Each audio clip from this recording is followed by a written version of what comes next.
എന്താ പേര്? എൻ്റെ പേര് ബിനോയ്. ബിനോയ്. പേരെന്താ? താമസിക്കുന്ന സ്ഥലം ഇളമ്പൽ. കുറച്ചുകൂടെ ഒന്ന് അടുത്തിരുന്നാട്ട്, അന്നേരം നമ്മൾ രണ്ടുപേരും എനിക്ക് കിട്ടുമല്ലോ. ഓക്കെ. ഇളമ്പലാണ്. കൊല്ലം ജില്ലയിൽ പൊന്നൂരിൻ്റെ അടുത്ത് ഇളമ്പൽ എന്ന് പറയുന്ന ഒരു ഗ്രാമത്തിലാണ്. കുഞ്ഞിൻ്റെ അസുഖം എന്താണ് നിലവിൽ? കുഞ്ഞിൻ്റെ അസുഖത്തെ പറ്റി ഡോക്ടർമാർ പറയുന്നത് ഡെവലപ്മെൻറ്റ് ഡിസോർഡറും സെർബൽ പാൾസിയും ആണെന്നാണ് പറയുന്നത്. ഓക്കെ. അപ്പോൾ അതിൻ്റെ പരിഹാരം എന്താണ് ഡോക്ടർ പറഞ്ഞിരിക്കുന്നത്? ഇപ്പോൾ കുഞ്ഞിന് എന്താ ചികിത്സ നടക്കുന്നത്? ഇപ്പോൾ ഇടയ്ക്ക് എന്നോട് പറഞ്ഞില്ലേ അസുഖം ഒന്ന് എല്ലാം കുറഞ്ഞു വന്നതാണ്, അപ്പോൾ സാമ്പത്തിക ബുദ്ധിമുട്ട് കാരണം മുടങ്ങിപ്പോയി എന്നോട് പറഞ്ഞതല്ലേ? എന്തോ അതിൻ്റെ കാര്യം? നല്ല ഇമ്പ്രൂവ്മെൻ്റ് ആയിരുന്നു ചികിത്സിച്ചുകൊണ്ടിരുന്ന സമയത്ത്. പിന്നെ ഇടയ്ക്ക് സാമ്പത്തിക ബുദ്ധിമുട്ട് വന്ന് ഞങ്ങൾ ചികിത്സിക്കാൻ നിവൃത്തിയില്ലാതെ വന്നു. അപ്പം ജോലിക്ക് പോയിട്ട് ശമ്പളം ഇല്ലാതെ കുറേ നാൾ ഞാൻ വളരെയേറെ ബുദ്ധിമുട്ടി. ആ സമയത്തൊക്കെ കുഞ്ഞിന് ചികിത്സ വേണ്ടതുപോലെ ലഭിച്ചില്ല. അപ്പോൾ അതുകൊണ്ട് അതിൻ്റെതായ ഒരു പോരായ്മ കുഞ്ഞിൻ്റെ ജീവിതത്തിലുണ്ടായിരുന്നു. അപ്പോൾ നല്ലൊരു വിദഗ്ധമായ ചികിത്സ നൽകിയാൽ കുഞ്ഞ് കുറച്ചുകൂടി ബെറ്ററായി എനിക്ക് നടക്കുന്നതുവരെ ഡോക്ടർമാർ പറയുന്നു. ഞാൻ ബിനോയ് തന്നെ ആദ്യം വിളിച്ചപ്പോൾ ചോദിച്ചൊരു കാര്യങ്ങൾ കേട്ടപ്പോൾ ചോദിച്ചൊരു കാര്യമുണ്ട്. ഈ കുഞ്ഞിന് ചികിത്സ കിട്ടിയാൽ ഈ എൻ്റെ രോഗം മാറുമോ, ഒരു സാധാരണ ജീവിതം നയിക്കാൻ ഈ കുഞ്ഞിന് കഴിയുമോ എന്നുള്ളതാണ്. ഇല്ലായെങ്കിൽ നമ്മൾ ഇതിനു വേണ്ടുന്ന, കാരണം അന്നേരം എൻ്റെ മനസ്സിൽ ഇത്ര ഉണ്ടായിരുന്നുള്ളൂ, ദൈവമക്കൾ ലോകത്തിന് വിധമായ ഭാഗങ്ങൾ നയിച്ചു കൊടുക്കുന്ന പൈസകൾ അത് പ്രയോജനപ്പെടുക എന്നുള്ളതാണ് ഞാൻ ഉദ്ദേശിച്ചതായ ഒരു കാര്യം. അപ്പം അങ്ങനെ പ്രയോജനപ്പെടുത്തുന്നിടത്ത് ആണ് നമ്മളത് പ്രയോജനപ്പെടുത്തുന്നത്. അപ്പോൾ ഞാൻ വിനയ ബ്രദറിനോട് ചോദിച്ചപ്പോൾ അദ്ദേഹം പറഞ്ഞത് നല്ലൊരു വിദഗ്ധ ചികിത്സ ലഭിച്ചാൽ ഈ കുഞ്ഞിന് രക്ഷ മാറും എന്നുള്ളതിനെക്കുറിച്ചാണ് സംസാരിച്ചത്. എന്താണ് ഇതിനെക്കുറിച്ച് സംസാരിക്കാനുള്ളത്?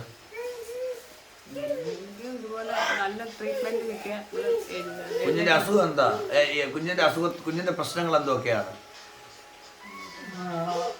ഇപ്പം കുഞ്ഞിനെ ബാധിച്ചിരിക്കുന്ന വലിയൊരു പ്രയാസം എന്ന് പറഞ്ഞാൽ കുഞ്ഞിന് ആരോഗ്യ പ്രശ്നമാണ്. അതായത് അവളുടെ നടുവിൽ ഭയങ്കര ആരോഗ്യ പ്രശ്നങ്ങളുണ്ട്. അപ്പോൾ അത് നമ്മൾ കൊണ്ട് കാണിച്ച് അതിനുള്ള ചികിത്സ നടത്തിക്കൊണ്ടിരിക്കുകയാണ്. അപ്പോൾ തന്നെ ഇടയ്ക്ക് ഫിറ്റ്സിൻ്റെ ഒരു പ്രശ്നം ഉണ്ടായിരുന്നു. അതും ഞങ്ങൾ SITയിലെ ഡോക്ടറായിട്ട് കാര്യങ്ങൾ സംസാരിച്ചു. ഡോക്ടർ നല്ലൊരു മരുന്ന് കൊടുത്തു. കുറേ നാളത് കഴിച്ചു വളരെ ഭേദമായ അവസ്ഥയിലായിരുന്നു ഞങ്ങൾ ഇരുന്നത്. പക്ഷേ ഈ അടുത്ത കാലത്ത് സാമ്പത്തിക ബുദ്ധിമുട്ട് കൊണ്ടും ഈ കോവിഡിൻ്റെ പ്രയാസം കൊണ്ടും കൊണ്ടുപോകാനോ കഴിയാത്തത് കൊണ്ട് ഇച്ചിരി കുഞ്ഞിൻ്റെ ആരോഗ്യസ്ഥിതി ഇച്ചിരി മോശമായി വന്നു. ആരോഗ്യസ്ഥിതി ഇപ്പം കുഞ്ഞ് എഴുന്നേറ്റ് നടക്കില്ലല്ലോ. ഇപ്പം നടക്കത്തില്ല. ഇപ്പം ഇത്രയും ഒക്കെ പിടിച്ചൊക്കെ നിന്ന് ഒക്കെ നിൽക്കും. അത്രയായി. മുമ്പ് ഇത്രയൊന്നും ഇല്ലായിരുന്നു, ഇത്രയും ചെയ്യത്തില്ലായിരുന്നു. വീട്ടിൻ്റെ കാരണം കൊണ്ട് ഇവിടെ ഇരുന്നോ? ഓക്കെ. മരുന്ന് തുടർച്ചയായിട്ട് കൊടുത്തായിരുന്നെങ്കിൽ ഇതിനെക്കാട്ടി നല്ല ട്രീറ്റ്മെന്റ്, ഇതിനെക്കാട്ടി നല്ല പുരോഗമനം നമുക്ക് ഉണ്ടായിരുന്നു. അങ്ങനെ ആയിരുന്നു.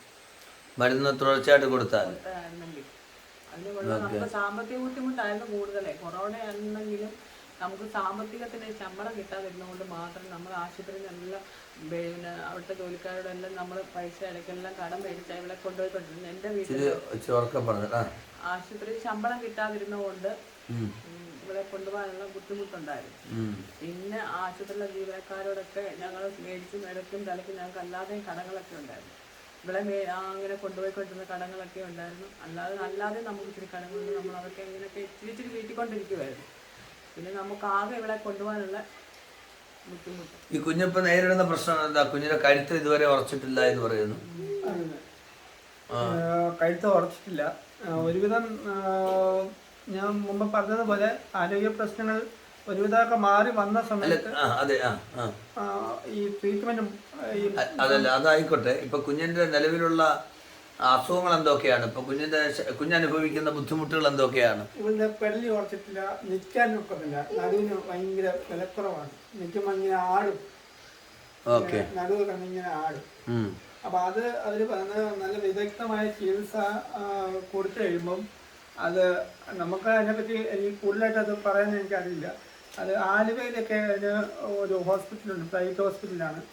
അപ്പോൾ അവിടെ കൊണ്ടുപോയി കാണിച്ചാൽ ഇപ്പോൾ ഇത്രയും ചെറുപ്പത്തിൽ കൊണ്ടുപോയാൽ ഒരു 6 മാസത്തെ കണ്ടിന്യൂ ആയിട്ട് ചികിത്സ കൊടുത്താൽ ഒത്തിരി വ്യത്യാസം വന്ന് നടക്കാൻ തക്കവണ്ണം ഉള്ള ഒരു വിടുതൽ ഉണ്ടാകുമെന്ന് പറയുന്നത്. ഈ പിന്നെ സിസ്റ്റർ സംസാരിച്ചാട്ടെ കുഞ്ഞിൻ്റെ കാര്യത്തെക്കുറിച്ചൊക്കെ. കുഞ്ഞിന് നല്ലതായിട്ട് കരച്ചിലുണ്ട്. രാത്രി കാലങ്ങളിൽ ഇപ്പം തുടർച്ചയായിട്ട് കരച്ചിലുണ്ട്. ഒരു 12 മണി കഴിഞ്ഞാൽ പിന്നെ ഇവിടെ കരച്ചിലാണ്.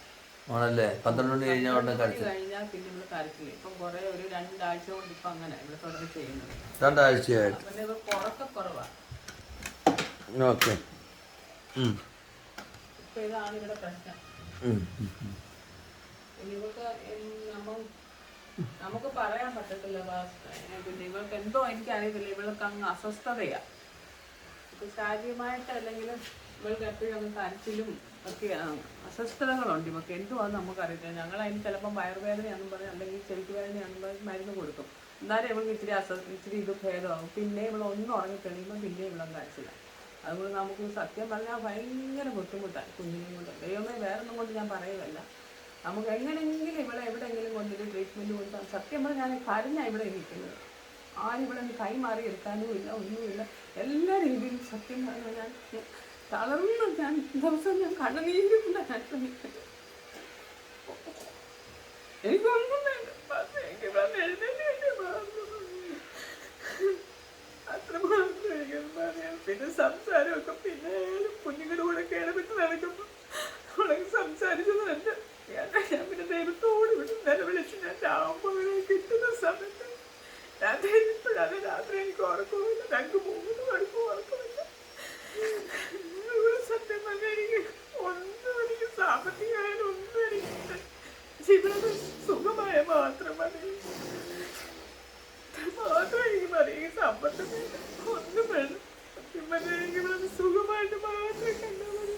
പിന്നെ അത്ര സ്വത്ത് എൻ്റെ വീട്ടിൽ ഇവിടെ കൊണ്ട് സ്വത്ത് ഇവിടെ അതുപോലെ അത്രയും എനിക്ക് പറയുന്നത്. ചികിത്സയ്ക്ക് വേണ്ടി നിങ്ങൾ കുറെ കടങ്ങൾ വാങ്ങിച്ചിട്ടുണ്ടല്ലോ. എത്ര ലക്ഷം രൂപയുടെ കടമുണ്ട്? എല്ലാവരും ഇപ്പൊ 2 ലക്ഷം രൂപയോളം. 2 ലക്ഷം രൂപ. ഓക്കെ. ദൈവം അതിനൊക്കെ ഒരു നീക്കുവാക്കി തരും. അല്ല, ദൈവം അതിനൊക്കെ ഒരു ദൈവത്തോട് ഞാൻ നിലവിളിച്ചില്ല. നീക്കുപോക്ക് തരും. ദൈവത്തിനല്ലാതെ മരുന്നിനും മന്ത്രത്തിനും അപ്പുറം ദൈവത്തിന് ഇതിനൊരു പ്രതിവിധി തരാൻ പറ്റും. ഞാൻ അങ്ങനെ സത്യം പറഞ്ഞാൽ എപ്പോഴും ഈ TV അതിൽ ഇവിടെ TV വെക്കുമ്പോഴല്ലോ അതിൽ ഞാൻ പ്രാർത്ഥിച്ചാൽ ഇട്ടേക്കും. പക്ഷേ ഈ കുഞ്ഞും ഞാനും തന്നെ ഇവിടെ അതിൽ കാര്യം പറഞ്ഞില്ലെന്ന് ഇടയ്ക്കിടയ്ക്ക് അതിനകത്ത് നോക്കുമല്ലോ. അങ്ങനെ സത്യം പറഞ്ഞാൽ ഞാൻ സാമ്പത്തികം ഇവിടെ സത്യമാണ്. ഞാനൊന്നും ഭാരപ്പെട്ട് ഞാൻ ഈ ദിവസങ്ങളിൽ ജോലിയില്ല, ശമ്പളമില്ല, എല്ലാ കാര്യങ്ങളും ഓർത്ത് എനിക്ക് സഹിക്കാൻ പറ്റാതെ ഞാൻ പിന്നോട് കർത്താവിന്റെ ദാസന്മാരെ ഓരോരുത്തരെ വിളിച്ച് പ്രാർത്ഥിച്ചുകൊണ്ടൊക്കെ എനിക്ക് ദൈവം അന്ന് ഞങ്ങൾക്ക് നീക്കുപോക്കൊക്കെ തരുന്നുണ്ട്. എനിക്കത് എങ്ങനെയൊക്കെയോ ദൈവം തമ്മിൽ നടത്തിക്കൊണ്ട് പോകുന്ന ദിവസങ്ങളിൽ തിങ്കളാഴ്ച ഇവിടെ ആശുപത്രി കൊണ്ടുപോകും. അപ്പം ഞാൻ എന്തെങ്കിലും സത്യം പറഞ്ഞു ഒരു മനുഷ്യനോട് ഇവിടെ 10 പൈസ മേടിച്ച് ഇവിടെ ട്രീറ്റ്മെൻറ്റ് ചെയ്യല്ലേ എന്ന് ദൈവത്തോട് ഞാനിങ്ങനെ സത്യം പറഞ്ഞാൽ എനിക്കത് ഭയങ്കര വിഷമമാണ്. ഇങ്ങനെ ദൈവമക്കളായതുകൊണ്ട് അവരെ സഹായം തന്നെ അത്രയേ ഉള്ളൂ. അല്ലാതെ എനിക്ക് സത്യം പറയാം എനിക്ക് ഒന്ന് എഴുന്നേറ്റ് മാത്രം കിട്ടിയാൽ മതി. പ്രാർത്ഥന എനിക്കല്ലാതെ ഒന്നും വേണ്ട. അത്രയേ ഉള്ളൂ എൻ്റെ ഒരു പ്രാർത്ഥന ദൈവത്തോട്. ദൈവം ഇവിടെ ഈ ദേശത്തിന് വന്നിട്ട് ദൈവത്തെ വിളിച്ചിട്ട് ദൈവം പിന്നെ നമ്മൾ അങ്ങോട്ട് പോവാൻ ദൈവം ഇടയാക്കല്ലത് മാത്രം ഒരു യാതനയുള്ളൂ. ദൈവം ഞാൻ ഹിന്ദുവിൽ നിന്ന് വന്നതാണ്. പിന്നെ ഞാൻ പാരമ്പര്യം നമ്മളെ പിടിക്കല്ല ദൈവമേ. അത്രമാത്രം നമ്മുടെ ബന്ധുക്കളായാലും അവരെല്ലാം നമ്മളെ പുച്ഛിക്കുള്ള നിന്നിട്ട് ഞാൻ തുറന്നൊക്കെ സംസാരിക്കും. എനിക്ക് അവരുടെ മുന്നിൽ ദൈവമേ യഹോവയുടെ കൊമ്പുകൾ നീർത്ത് തന്നാൽ മാത്രം മതി എന്നുള്ളൊരു യാതനയുള്ള എനിക്ക്. ഓക്കെ. ദൈവം എല്ലാത്തിനും ഒരു പരിഹാരം തരും. നമ്മുടെ കുഞ്ഞിന് ദൈവം പൂർണ്ണമായ ഒരു വിടുതൽ. പിന്നെ എനിക്ക് ഇത്രയും പ്രത്യാശയുണ്ട്. ഇവിടെ എഴുന്നേറ്റിരുന്നത് കൊണ്ട് മാത്രം ഇപ്പൊ ഇത്രയും ദൈവം തമ്മിൽ ഇപ്പൊ ഇവിടെ നിർത്തിയത് കൊണ്ട് ഇങ്ങനെ മുട്ടുകാലം നിൽക്കുന്നത് കൊണ്ട് എനിക്കൊരു വിശ്വാസമുണ്ട് ഇവിടെ നല്ല എങ്ങനെയാന്ന് പറഞ്ഞാൽ ഇവിടെ എഴുന്നേക്കുമെന്ന്. അത് വലിയൊരു പ്രത്യാശയിലാണ് ഞാനിപ്പോൾ നിൽക്കുന്നത്. നേരത്തെ ഇവിടെ എഴുന്നേക്കാതിരുന്നപ്പോൾ എനിക്ക് ഭയങ്കര ഭാരം ഉണ്ടായിരുന്നു. പക്ഷെ ഇവിടെ 6 മാസമായപ്പം കമന്നെല്ലാം വീണു. അപ്പോഴെല്ലാം ഡോക്ടർമാർ പറഞ്ഞു ഇവളിങ്ങനെയൊക്കെ ചെയ്യുന്നതുകൊണ്ട് ഇവള് അടങ്ങി കിടക്കാത്തതുകൊണ്ട് ഇവിടെ അന്ന് എഴുന്നേക്കുമെന്നു. അപ്പോഴും പിന്നെ ഞാൻ ഓരോ വർഷമൊക്കെ കഴിഞ്ഞപ്പോഴും ഇവിടെ ഇതിനൊക്കെ ഇരിക്കുന്ന പോലും ഇല്ല. അപ്പോഴും ഞാൻ ദൈവമേ ഇവിടെ നോക്കുമ്പോഴെല്ലാം എനിക്ക് അങ്ങ് വിഷമം. ഒരു ദിവസം ഞാൻ അടുക്കള ജോലി ചെയ്തിട്ടുന്ന സമയത്ത് ഞാൻ നോക്കിയപ്പോൾ ഇവിടെ ഇങ്ങനെ അങ്ങോട്ട് കാലും ഇട്ടണ്ടിരിക്കുന്നു. ഞാൻ ആദ്യം ഒന്ന് വന്ന് നോക്കി. അപ്പം ഞാൻ ഓർത്തിന് പിന്നെ ഞാൻ വന്ന് നോക്കിയപ്പോൾ ഇവിടെ അങ്ങനെ ഇരിക്കുന്നു. പിന്നെ എനിക്ക് ഇച്ചിരി കൂടെ നന്ദി ഞാൻ അവിടെ നിന്ന് ദൈവത്തോട് ഞാൻ പറഞ്ഞു, ദൈവമേ നന്ദി നന്ദി എന്ന് പറഞ്ഞ് ഞാൻ അവിടെ പ്രാർത്ഥിച്ചു. പിന്നെ ഇപ്പം ഇവിടെ ഇത്രയൊക്കെ ആയപ്പോൾ എനിക്ക് നല്ലൊരു വിശ്വാസമുണ്ട് ദൈവം ഇവിടെ എഴുന്നേൽപ്പിക്കുന്നു.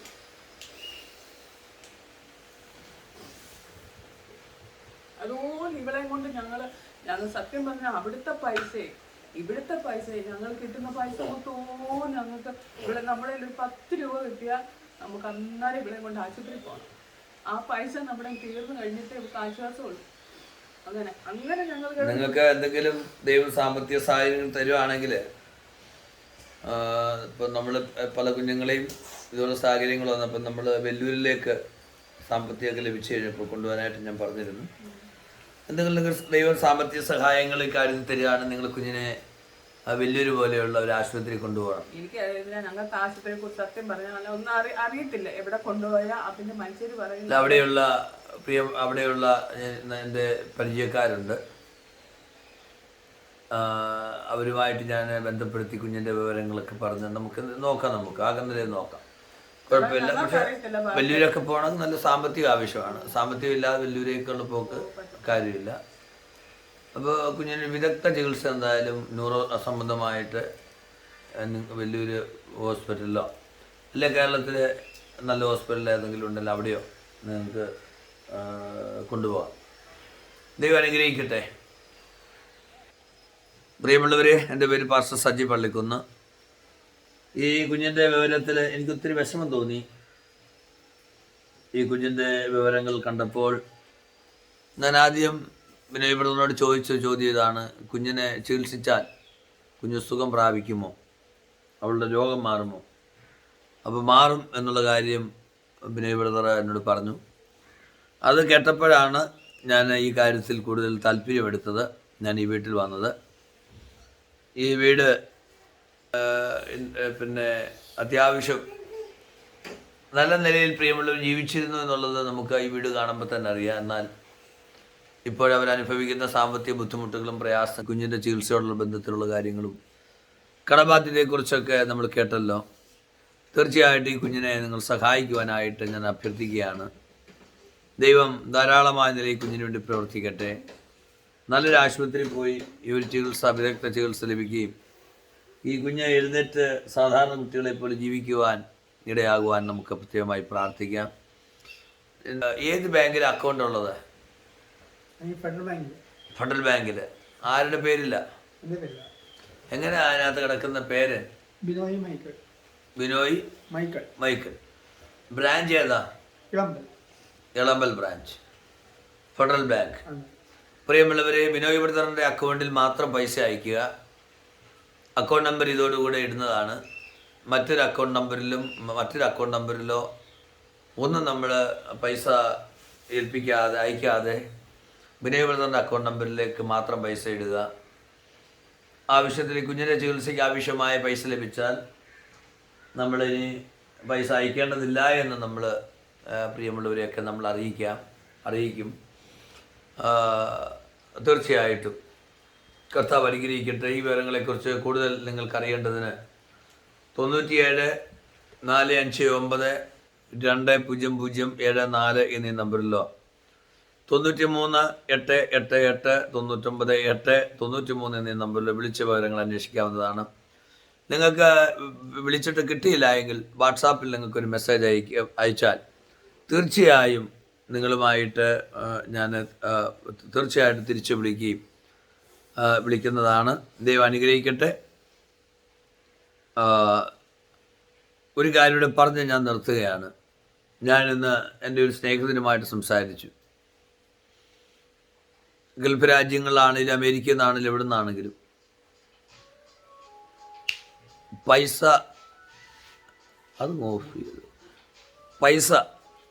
ഇപ്പോൾ 5 മാസമായിട്ട് ശമ്പളം കിട്ടാത്തവരുണ്ട്. എവിടെയാ? ഗൾഫ് രാജ്യത്ത്.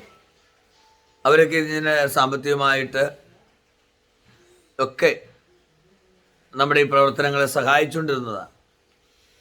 പക്ഷേ പലർക്കും ജോലി നഷ്ടപ്പെട്ടു, പലരും ജോലി നഷ്ടപ്പെട്ട് നാട്ടിലേക്ക് വന്നു. അപ്പോൾ ഇത് പൈസ ഉണ്ടായിട്ടല്ല ഈ പൈസ അയക്കുന്നത്, അവിടെ ഇല്ലായ്മയിൽ നിന്നാണ്. അതുകൊണ്ട് നിങ്ങൾ അവർക്ക് വേണ്ടി പ്രാർത്ഥിക്കണം.